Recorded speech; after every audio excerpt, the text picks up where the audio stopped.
Dushimiye Imana itwemerera kuboneka muri uyu mwanya mwiza kuri televiziyo yitwa Ibuye Ryera. Hano yanjye ni Claude Evangeliste, nkomoka mu itorero ry'Imbere mudugudu wa Nyeshosheri. Dushimiye Imana rero twemerera kuboneka muri uyu mwanya mwiza wo kuganira ijambo ry'Imana kuri iyi televiziyo. Imana yacu nihabwe cyubahiro. Reka dutangire dusoma ijambo ry'Imana. Tugiye gusoma mu gitabo cya kabiri cya Mose cyitwa Kuva. Turasoma igice cya 11 duhere ku murongo wa mbere, turasoma uwa mbere n'uwa kabiri. So mu izina rya Yesu. Uwiteka abwira Mose ati, hasigaye icyago kimwe nzatera Farawo n'Abanyegiputa, hanyuma azabareka mugende. Murongo wa kabiri, none bwira abantu, umugabo wese asaba umuturanyi we, umugore wese asaba umugore w'umuturanyi we, basaba ibintu by'ifeza n'iby'izahabu. Gatatu, Uwiteka ubwo bwo kugirira umugisha ku Banyegiputa. Kadusimbuke dusome igice cya 12 n'ubundi mu icyo gitabo. Tugiye gusoma umurongo wa 35 n'uwa 36. Haranditse ngo Abisiraheli bakora ibyo Mose yababwiye, basaba Abanyegiputa ibintu by'ifeza n'iby'izahabu n'imyenda. Uwiteka ubwo bwoko kugira umugisha ku Banyegiputa, babaha ibyo babasabye, banyaga Abanyegiputa. Kajambo banyaga, wowe unkurikiye ufite Bibiliya hafi aho ngaho gasurinyeho umurongo banyaga. Hanyuma tugiye gusoreza mu gitabo cya kabiri cya Samweli. Basoma ibice 6 umurongo wa 6. Haranditse ngo bageze mu mbuga ihurirwamo ya Nakoni, uza arambura ukuboko kuramira isanduku y'Imana, kuko inka zari zitsikiye. Maze uburakari bw'Uwiteka bukongerezwa uza. Uwiteka mutsinda amuhoye icyo cyaha cye, agwa aho ngaho iruhande rw'isanduka. So umurongo wa 9 ngo uwo munsi Dawidi atinya Uwiteka. Haleluya. Uwo munsi Dawidi atinya Uwiteka, nuko aribwira ati, isanduku y'Uwiteka yazi wangite. Yesu wacu nashimwe. Tugiye kuganira hejuru y'iyi nkuru nahaye umutwe uvuga ngo Imana igaba inyaze igatabara yishe. Imana igaba inyaze igatabara yishe. Yesu wacu nashimwe. Twongeye kwibukiranya amateka y'Abayisiraheli, uburyo babaye mu gihugu cya Egiputa. Bibiliya irambwira ngo babaye mu gihugu cya Egiputa imyaka 400. Bari bafite isezerano yo kuzavanwa muri icyo gihugu cya Egiputa bakajyanwa mu gihugu cy'isezerano cy'i Kanani. Iyo myaka 400 Bibiliya irambwira ngo mbere yuko haza kwima umwami utarugeze kumenya Yosefu, babayeho mu buzima bwiza, kuko Yosefu wasaga nkaho ari we wabazanye muri icyo gihugu, yagiye abana nabo akabashyigikira kubw'imirimo bakoraga. Ariko ngo igihe kimwe haza kwima umwami utarigeze kumenya Yosefu, uwo mwami ashyiraho itegeko ryo kurwanya ubwoko bwa Isiraheli. Bibiliya irambwira ngo uko bagendaga babarwanya, ndabona ko bagiye baguka banagwira. Haleluya. Nshuti yanjye, mwene data, muvandimwe, nagera nkubwire ngo nubwo ubona hari ibirimo gutuma uhungabanya mu buzima, ibyo ngibyo bishaka kukubera ipfundo ryo kugera aho Uwiteka yifuza ko wagera. Uyu munsi muzaniye inkuru ikubwira ngo Uwiteka abasha kugaba, agize imyanyaga, akabasha no kwica kugira ngo wowe utabarwe uyu munsi. Haleluya. Yesu wacu nashimwe.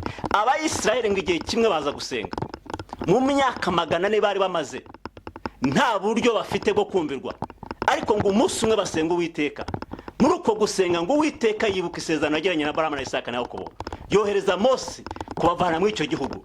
Nagira nkubwire, nubwo ubona nta nzira, nubwo nta mucunguzi ufite, ariko dufite Uwiteka Imana ijya yibuka isezerano yavuganye n'abera bayo. Yesu wacu nashimwe. Igihe cyaje kugera Mose ajya muri icyo gihugu, ariko ntiyaza kumvirwa n'umwami wa Egiputa. Uwiteka akora ibimenyetso birenga 9 ariko ijambo ryatubwiye ngo mu kimenyetso cya 10 aho ngaho n'Uwiteka yigaragarije agaragaza imbaraga ziwe ku buryo abanyegiputa baje kwemera kurekura ubwoko bwa Isiraheli. Haleluya. Ijambo ryatubwiye ngo uwo munsi Mose abwirwa amagambo akomeye. Uwiteka aramubwira ngo iki ni ikimenyetso cya nyuma ngiye gutanga, none bwira abayisiraheli umugabo ajye gusaba ikintu cyose cy'agaciro mugenzi wiwe. Uwiteka nga ahubwo bwoko bwa Isiraheli kugira umugisha ku bwoko bwa Egiputa. Nawe munyumvire, ni gute umuntu wari umwanzi wawe wabasha kumugiraho umugisha? Ariko kuko Uwiteka yari afite ukuboko kwiza akurambura kuba Isiraheli bagira umugisha kuri ubwo bwoko bwa Egiputa. Bibiliya irambwira ngo bahabwa ibintu byose bari barakoreye muri iyo myaka 400 Uwiteka arabibanyaga. Haleluya. Abayisiraheli barabijyana. Yesu wacu nashimwe. Nagira nkubwire, umaze igihe kinini muri ubu buzima warashakashatse byaranze, ariko Uwiteka umunsi yakugezeho amateka azahinduka. Haleluya. Wowe komeza usenga wicika intege, wirambirwa ngo namu dufite Imana idahindurwa n'ibihe, ahubwo dufite Imana ihindura ibihe. Wowe nukomeza gusenga Uwiteka azakwereka. Reka nkubwire ijambo twasomye mu gitabo cya 2 cya Samweli. Uyu mugabo Uza yari yaratorewe kuba hafi y'isanduku y'Uwiteka. Igihe kimwe ngo Dawidi amare kwima ingoma, aratekereza ngo nge sinaba mu gihugu utarimo isanduku y'Uwiteka. Yigira inama yo kujya gucyura isanduku y'Uwiteka.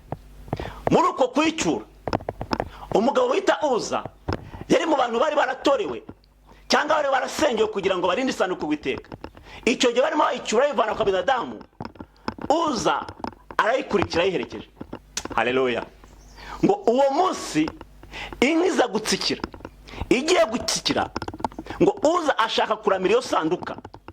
Muri uko kwiramira Uwiteka azibiranywe n'uburakari, cyane cyane ko uburyo sanduka ari twawe ntabwo ariko ubundi mu mategeko yari igombye gutwarwa. Uwiteka agira uburakari atsinda Uza aho ngaho. Reka nkubwire, uyu Uza muri uko gupfa hari umugabo bita Ebidodomu yagisengaga Imana, ndetse Imana ikamuha amasezerano menshi imubwira ko izamutabara. Ariko Uza we yareba akabona nta nzira ihari yo gutabarwa, ariko kuko igihe cyiwe cyo gutabarwa cyari kigeze. Haleluya. Uwiteka bituma yica Uza kugira ngo uyu Ebidodomu atabarwe.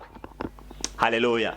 Reka ngutangirize mwene data, nubwo ubona nta nzira mu buzima ubayemo, warasenze ariko wabuze igisubizo. Hari ibyo Uwiteka agiye kwica, hari ibyo agiye kwambura ubuzima kugira ngo ubashe kwinjira mu isezerano ryawe. Reka nkubwire, hari bizitambika imbere yawe byumve ko utakwakira umugisha wawe. Ibyo ngibyo Uwiteka agiye kubyisha kugira ngo winjire mu isezerano ryawe. Haleluya. Uyu Ebidodomu yarasengaga, abantu bakamuca intege, bakamubwira ko nta byiringiro byo gutabarwa, kuko yewe no mu byakoraga yabonaga nta kimwe kirimo kumuhesha umugisha, cyose cyarapfaga. Ariko Uwiteka ngahagere amateka arahinduka. Uwo munsi ngo Uza amaje gupfa, Dawidi aratekereza ati iyi sanduka y'Uwiteka yishe Uza yaratorewe kurinda iyi sanduka, none ngewe umunyabyaha mu byaha byanjye nakoze, mu bantu nishe nkavisha amaraso, mu busambanyi nakoze, nacyura n'isanduku y'Uwiteka. Haleluya. Reka mubwire, aho abantu bakujugunye, aho abantu bagutaye, aho niho Uwiteka agiye kugutabarira. Uyu nguyu Ebidodomu mu masengesho yasengaga yumvaga nta butabaza, ariko uwo munsi ngo Dawidi amare gutinya gucyura isanduku y'Uwiteka, agisha inama abajyanama be, avuga ngo niki twakora kugira ngo iyi sanduku dushaka ahantu yajya. Ngo batekereza muri karitsiye, basanga umuntu witwa Ebidodomu niwe mukene muri karitsiye, aramutse apfuye nta kintu na kimwe yakwica ku gihugu. Abo babutekereza ko nta kintu na kimwe cyahungabanya ku gihugu. Ariko reka nkubwire, urwo rupfu baciraga uyu mugabo Ebidodomu no gutabarwa kwe kwari kure. Isanduka bayijyana kwa Ebidodomu.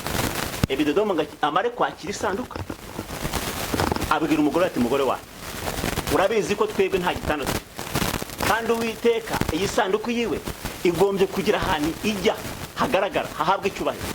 Bafata urutara rwabo bararusasa, bamaze kurusasa batereka isanduku y'Uwiteka.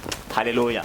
Uwiteka ngo abareba ari mu ijuru, areba iryo shyaka ryo gushyigikira isanduku yiwe, arangije aruruka abaha umugisha yabahaye. Rero yahise ateza Abayisiraheli, ajya mu mitima yabo, atangira kubakoraho, abibutsa ko imyaka yose isanduku imaze iri mu bunyage batigeze batanga icyacumi.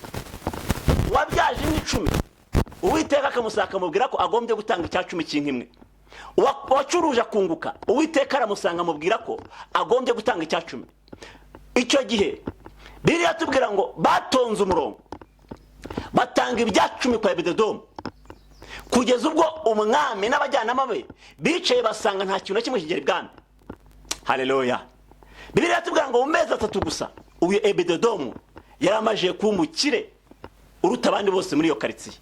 Reka nkubwire, nubwo ubona wowe ibyawe byangiritse nshuti yanyu muvandimwe, wowe wasenze Imana ikakubwira ko uzagirirwa neza, ariko uyu munsi kuko nta cyerekezo gihari, wicogozwa n'inshamugongo, ahubwo komeza usenge.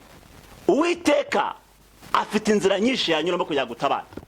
Ebededomu nawe yibwira ko nta nzira ihari, ariko Uwiteka amucira inzira.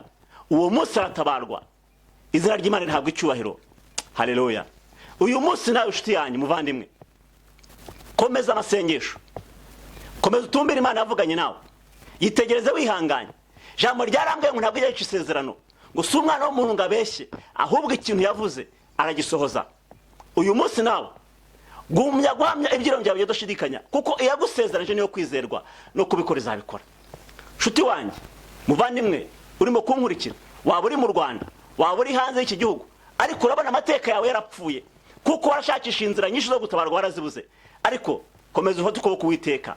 Uyu nguyu wamenye abasha kugeza ahantu utakwigeza, uyu nguyu wamenye abasha gukingura imiryango itakwikingura wowe. Jambo ryarambwiye ngo ahagarara mu itangiriro akamenya ibiri mu iherezo. Uyu munsi yahagarara mu byawe bitari byaba, agasoza icyo wavuganye nawe. Komeza kumutumbira, mwiringire, afite byose. Reka nkubwire ijambo rikomeye. Uwiteka agiye guhesha agaciro amasengesho wasenze. Namara guhesha agaciro amasengesho wasenze, ibyakwikoreye mu bibazo byawe nawe urahindukira ubyikorere. Ibyagutesheje umutwe uyu munsi Uwiteka namara guhesha agaciro amasengesho yawe, nawe urabyikorera, ugende hejuru, kuko Uwiteka afite inzira yakoramo kugira gutabare. Tugiye gusenga Imana. Reka nkubwire, humura, komeza guhanga amaso Uwiteka ubuzima bwawe. Uyu munsi yakora icyo utakitegeza ko yakora, kuko ni ushoboye. Nasoma ijambo rirambwira ngo agerambura ukuboko kwiwe agahaza kwifuza kose. Uwiteka abasha kunyaga kugira akugabire, Uwiteka abasha kwica kugira gutabara. Reka nkubwire ijambo rikomeye, niwe wenyine nta yindi Mana bahwanyije ngo ajya agaburira inyoni akagaburira n'ibiri mu mazi, kandi ngo ntabwo abikunda kukurusha. Uyu munsi yaguhindurira amateka. Komeza ukumwizera, wicika intege, komeza umushakane umwete, kuko abo ngabo bamushaka nibo bazamubona. Wicirwa intege rero n'ibyo urimo kubona udarimo gufite nta nzira bifite. Uyu munsi yaguhindura amateka, abasha kunyaga. Haleluya. Abasha no kwica kugira gutabara. Ninde unyagwa, ninde wicirwa? Hazanyagwa wa wundi wariganyije ubushake bw'Imana, utashatse kugenda nk'Imana uko Imana ishaka, uwo nguwo azanyagwa. Ariko umuntu uhagararanye n'Imana, umuntu wabaye inkoramutima y'Imana, umuntu wabaye umutone w'Imana, uwo nguwo ni uzahabwa icyanyazwe kugira ngo izina ry'Imana rihabwe icyubahiro. Ninde uzicirwa ibye? Hazicirwa wa wundi wanyuranyije n'ubushake bw'Imana, wanyuze mu yindi nzira Uwiteka atishimira. Uwo nguwo azicirwa bya bindi byose, ariko wowe wabaye maso uzatabarwa kugira ngo Uwiteka ashyigikire ijambo yavuze. Ajya agaba anyaze agatabara yishe. Humura, wicika intege. N'uyu munsi nawe watabarwa. Icyo usabwa ni iki? Komeza kuba maso, wikwivanga n'abiki gihe, itandukanye, menya umwami wamenye, mukurikire, mushakane umwete, azagusoza icyo yavuganye nawe. Izina ry'Imana rihabwe icyubahiro. Kadusenga Imana. Nyakubaha Imana, turi imbere yawe y'amasaha, tugushimiye ijambo ryawe ryiza. Twumvishe kuri Imana ibasha gutabara ikanyaga umuntu kugira ngo bashe gutabara wavuganye nawe. Utabonaga inzira ubasha kumuhesha inzira kuko uri Imana ishoboye byose. Uyu munsi turasenze kugira ngo wa wundi utabonaga inzira yo gutabarwa wongere kumuremera inzira. Mwami Imana yacu, hari ibyabasha kwitambika mu nzira kugira ngo umuntu atabarwe. Ibyo duhamagaye ijuru kugira ngo rize riciye migozi, rize rikate ryice izo mbaraga zose zakwitambika kugira ngo ubutabazi bw'Imana butaboneka. Turasenze Mwami, gumanura umwuka n'umuriro akomeze kuba hagati y'abera Mwami Imana yacu, kugira ngo urinde icyo wavuze kuko no kugisoza uzagisoza. Girira neza umuntu wese Mwami Imana yacu. Umukobwa wanyumvishije uyu munsi wamugirira neza, umubyeyi wamugirira neza, umugabo wamugirira neza, umusore wamugirira neza kuko uri Imana ibasha kureba umwana w'umuntu atareba. Uri Imana ibasha gukora ibyo umwana w'umuntu atashobora. Mwami Imana yacu, girira neza umuntu wese uzabasha gukurikira iri jambo ryawe, uzamuhesha umugisha kuko uri Imana igira neza. Urakoze Mwami, komeza kutwagura no kutugirira neza. Izina ryawe komeza guhabwa mu izina rya Yesu Kristo. Amen. Muhabwe umugisha n'izina rya Yesu Kristo umwami wacu. Amen.